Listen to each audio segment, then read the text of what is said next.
la chaîne Manga. Je suis effectivement Jacques Canestrier, un dinosaure de la télévision, puisque déjà dans les années 60, j'étais dans la production. Je suis ravi d'être avec vous aujourd'hui.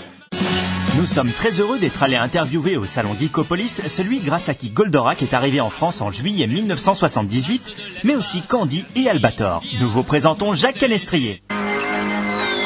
Nous sommes également ravis de vous rencontrer. Pourriez-vous nous raconter l'histoire de l'arrivée de Goldorak en France? Pourquoi l'avoir choisi lui plutôt qu'un autre? C'est une longue histoire, mais disons que ça faisait que à peu près 2 ou 3 ans que j'étais en rapport avec les sociétés japonaises, notamment la Toei Animation. On m'avait proposé Mazinger Z, mais je trouvais que dans Goldorak, l'élément humain qui intervenait et qui conduisait le robot était un élément intéressant, beaucoup plus que Mazinger qui était beaucoup plus technique. Goldorak, go! Notre petit doigt nous a dit que nous avons pourtant failli ne jamais voir Goldorak en France, malgré un premier accord de diffusion de la chaîne de télévision Antenne 2.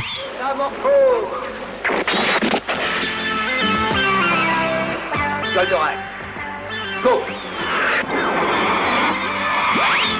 Transfert! À l'époque, Antenne 2 n'avait pas de programme enfant.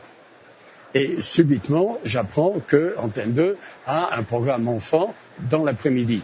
Donc, je me précipite et je leur amène Candy. C'est beaucoup moins violent et ça peut passer plus facilement. Et effectivement, dès qu'ils ont vu Candy, ils l'ont accepté. Et à la suite de ça, comme c'était un service qui démarrait les programmes enfants, avec un service merchandising qui démarrait aussi, je leur ai parlé de Goldorak, qui s'appelait Grandizer Red à l'époque. Ils ont vu Goldorak et ils ont acheté Goldorak. Là-dessus, changement de direction à la chaîne, 6 mois après. Les responsables programme jeunesse disparaissent et c'est Jacqueline Joubert qui arrive directrice de programme enfant et qui me dit mais c'est épouvantable, je vois que tu as vendu Goldorak à la chaîne, c'est affreux, moi je n'en voudrais jamais. Voilà. Alors là, il y a eu des tractations pendant au moins 4 mois. Et finalement, en juillet, ils ont programmé Goldorak, pensant que juillet, août, les enfants étaient en vacances. Et en septembre, on aurait dit, bon, ça n'a aucun succès, ça n'a pas été vu, l'audience est très faible, et on le supprime de la programmation. C'est le contraire qui s'est produit. Et en septembre, la chaîne recevait des tonnes de courriers d'enfants, qui a fait que Jacqueline Joubert a dit « je m'incline devant le succès ». Attention, professeur, il va bientôt arriver sur la chute. On peut dire qu'on a eu chaud. Le succès est tel que Goldorak sort même au cinéma en France. Il traverse tout l'univers, aussi vite que... Professeur, des soucoupes ont décollé de la Lune et s'approchent de nous à toute allure. Formidable robot. Métamorphose! Goldorak, go! Transfert!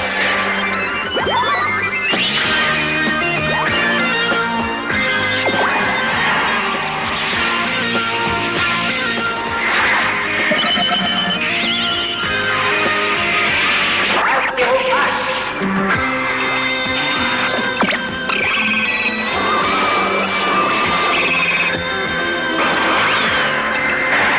Fulgure au point!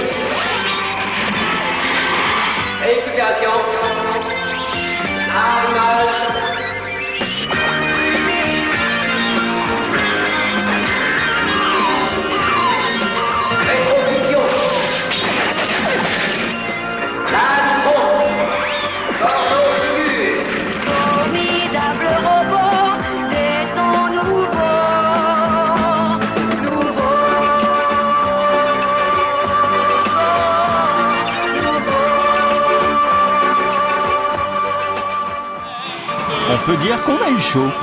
Le succès est tel que Goldorak sort même au cinéma en France et se décline sous forme de nombreux produits dérivés. Disques, jouets, bandes dessinées, romans, fournitures scolaires et autres verres à moutarde. La folie Goldorak venait de naître. Mais l'histoire de Goldorak allait réserver d'autres rebondissements, car un des génériques de l'époque créa la polémique.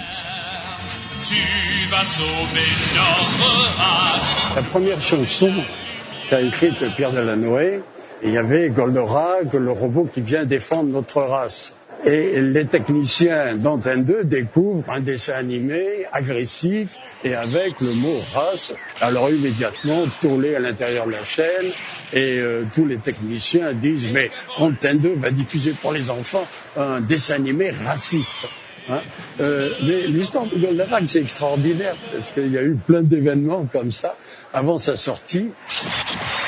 Nul ne remet en question aujourd'hui la qualité de la version française de Goldorak, grâce à son doublage remarquable et son adaptation pour le moins inspirée. Ça ne peut être que Goldorak, ce qui prouve que le prince a trouvé refuge sur la terre. C'est Michel Gatineau qui était l'auteur du doublage et de la traduction, qui avait eu cette idée de prendre des noms d'étoiles. Actarus. Et c'est lui qui a inventé tous les noms. Moi, j'ai été uniquement pour le nom Goldorak. Avec Jean-Pierre Stémer, on discutait, on dit comment on va l'appeler, et puis on disait, bon, ben, on va jouer au jeu des syllabes, comme on fait d'habitude, on prend des personnages célèbres qui se rapprochent du personnage, Golem, Goldfinger, Mandrake, Drakkar, etc. On fait un mélange et puis on cherche. Et alors lui, à un moment, il avait trouvé Golidrak, et puis ça ne me plaisait pas, et puis subitement, j'ai dit Goldorak, et j'ai dit, ah non, c'est ça, Goldorak, c'est fort, et c'est parti comme ça. Goldorak!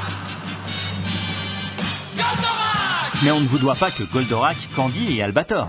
Oui, après ça, j'ai monté, ça a été l'arrivée de la vidéo en France, et j'ai monté immédiatement une édition vidéo, et là, effectivement, j'ai acheté les droits de beaucoup de dessins animés japonais. Il y avait Galaxy Express, enfin j'avais une collection très importante, Rolling Star, j'ai plus tous les titres en tête. Allez, petite piqûre de rappel, monsieur Canestrier. Souvenez-vous, Junior Collection et Jacques Canestrier Vidéo proposaient en effet une large offre de dessins animés japonais, dont certains allaient être diffusés au Club Dorothée et sur la 5 dans Youpi, l'école est finie. Monsieur Canestrier, pour finir, dites-nous au regard de votre longue expérience, quelle est la recette miracle pour dénicher un futur grand succès à la télévision? Je crois que le succès du dessin animé, quand il y a tellement de programmes proposés, il est bien évident qu'on ne peut pas spéculer sur le succès d'un programme, même s'il est très très bon. Je crois que c'est vraiment l'originalité d'un programme qui va faire qu'à un certain moment, il va percuter. Mais je crois qu'aujourd'hui, l'offre est tellement énorme que pour avoir un succès comme Goldorak, le succès de Goldorak, c'était le seul. C'était la première fois qu'on voyait ça. Hein. Mais après, quand il y en a tellement, il est bien évident que c'est difficile d'avoir le gros succès. Jacques Canestrier, merci beaucoup pour votre gentillesse et votre disponibilité.